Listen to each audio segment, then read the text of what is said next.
From the inception and creation of the country called Nigeria, there has been a disposition of dislike for the Igbo. And watch. Many believe that this disdain for the Igbo was handed down from the British to the Northerners mainly.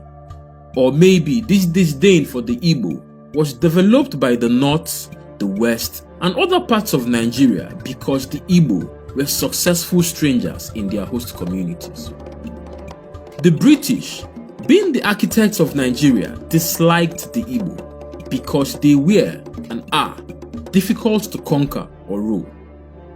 The Igbo had a mind of their own and posed a great challenge to the colonialist government structure.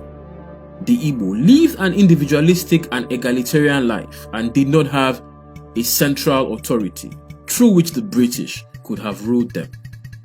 The Ekumeku War of Resistance against British rule that lasted for 31 years, and other wars from various parts of Igbo land to resist British invasion, was more reason why the British despised the Igbo.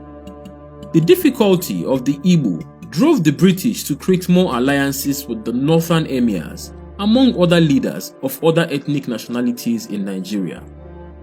So, at amalgamation, the favorites of the British were the Northerners,